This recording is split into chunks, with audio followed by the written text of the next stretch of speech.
Covid প্যান্ডামিকের সময় মহিলাদেরকে web series সিরিয়ালে অভিনয় করার সুযোগ দেওয়ার নাম করে তাদেরকে দিয়ে বোল্ড সিন করিয়ে সেক্সুয়াল হ্যারাসমেন্ট করা হতো। মেডিসিন খাইয়ে দিয়ে তাদেরকে জোর করে বোল্ড সিন করতে বাধ্য করা হতো। বিধাননগর সাইবার থানাতে 2021 সালের 17ই মার্চ এই অভিযোগ হয়। আজ বারাসাত 7 এডিসে আদালতে 6 জন অভিযুক্ত 10 বছরের সাজা ঘোষণা করলো। 3টে সেকশনে 50,000 টাকা করে ক্ষতিপূরণ দেওয়ার নির্দেশ দিয়েছে আদালত। এছাড়া অভিযুক্তদের আরও 1 লাখ টাকা দেওয়ার নির্দেশ দিয়েছেন আদালত। সেন্টেন্স পয়েন্টের জন্য ছিল আগের দিন ওকে কনভিক্ট করা হয়েছিল 370 সাবসেকশন 1 সাবসেকশন 3 মেজর সেকশন এটাই ছিল ট্রাফিকিং। আপনারা জানেন ট্রাফিকিং মামলা is very tough to prove, যদিও পৃথিবীর দ্বিতীয় বৃহত্তম ফ্রেস ট্রেডিং এটা, কিন্তু ট্রাফিকিং প্রুভ করা খুব কঠিন না। যাই হোক, আমরা আলটিমেটলি স্টেটের তরফে এটা প্রুভ করতে পেরেছিলাম আগে ডেটে। আজকে সেন্টেন্স পয়েন্টে হিয়ারিং ছিল। তো আমাদের এখানে ভিকটিমদের বাড়ি পুড়িয়ে দেওয়া, তারা সাহস করে এসে কোর্টে সাক্ষী দেওয়া, অনেকগুলো ফ্যাক্টর ছিল এই মামলায়। টেকনিক্যাল অ্যাসপেক্ট প্রচুর ছিল। এরা যেটা জেনারেলি করতো সেটা হচ্ছে এরা বিভিন্ন মহিলাদের অভিনয়ে সুযোগ দেওয়ার নাম করে সিরিয়াল, বিশেষ করে প্যান্ডামিকের সময় ওয়েব সিরিজে অভিনয় করার সুযোগ দিয়ে এরা ওদেরকে বিভিন্ন সময় বিভিন্নভাবে নিয়ে যেত, নিয়ে গিয়ে এগ্রিমেন্ট করতো। টালিগঞ্জে একটা অফিস ছিল, সেখান থেকে এগ্রিমেন্ট করতো। তারপরে এদেরকে প্রথমে নর্মাল শ্যুটিং, তারপরে বোল্ড শ্যুটিং করাতো।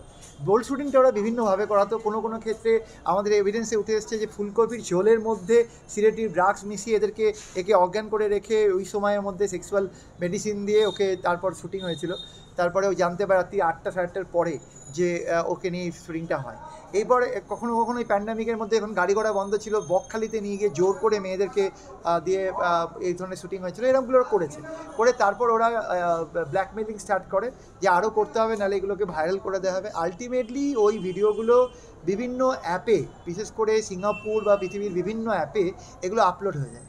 আপলোড হয়ে যাওয়ার পরে এরা যখন জানতে পারে বা এদের কাছে লোকাল লোকরা কেউ অ্যাপ্রোচ করে ভিডিওটা নিয়ে যে আমার সঙ্গে রাত্রে সেক্স করো, নাহলে 20,000 টাকা দাও, নাহলে এটা পাড়ার মধ্যে সবাইকে দিয়ে দেবো। এদের মধ্যে যখন এরা সাক্ষী দিতে আসে, একজনের উত্তরবঙ্গে ঘর পুড়িয়ে দেওয়া হয়, বাড়ি জ্বালিয়ে দেওয়া হয়, কাউকে খুব রিপিটেডলি 17টা ফোন নাম্বার থেকে থ্রেট করা হয়। এই জিনিসগুলো ছিল। তো আমরা চেয়েছিলাম হিনিয়াসতম পানিশমেন্টের জন্য প্রেয়ার কোর্টের কাছে। কোর্ট আজকে সমস্ত দিক শুনে, সব উভয় পক্ষ শুনে ওদেরকে 370-তে 10 বছর পানিশমেন্ট দিল।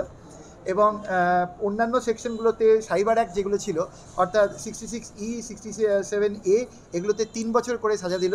এবং 3টে সেকশনে এদের প্রত্যেককে 50,000 টাকা করে ক্ষতিপূরণ দিতে হবে এবং 1 লক্ষ টাকা আলাদাভাবে ক্ষতিপূরণ দিতে হবে। এইগুলো সব, আর এই পানিশমেন্টগুলো সব কনকারেন্টলি চলবে। কতজনের বিরুদ্ধে অভিযোগ ছিল আর কতজন অভিযোগ করেছিল? 6 জনের বিরুদ্ধে আমাদের অভিযোগ ছিল। অভিযোগকারী আমাদের কোর্টে আলটিমেটলি আমরা আনতে পেরেছি 4 জনকে। বাকি মানে বহু সংখ্যক ভিকটিম আছে, কিন্তু সবাইকে আনা যায়নি। কেউ ভয়ে বা বিভিন্ন কারণে এরা কোর্ট অবধি এসে পৌঁছাতে পারেনি। যারা 4 জন এসছে তাদের মধ্যেও অনেককে থ্রেট করা হয়েছে, কারোর বাড়ি পুড়িয়ে দেওয়া হয়েছে। এইরকম পরিস্থিতিতে এই মামলা কন্ডাক্ট হয়েছে। বারাসাত থেকে প্রদীপ দাসের রিপোর্ট, চ্যানেল 24/7।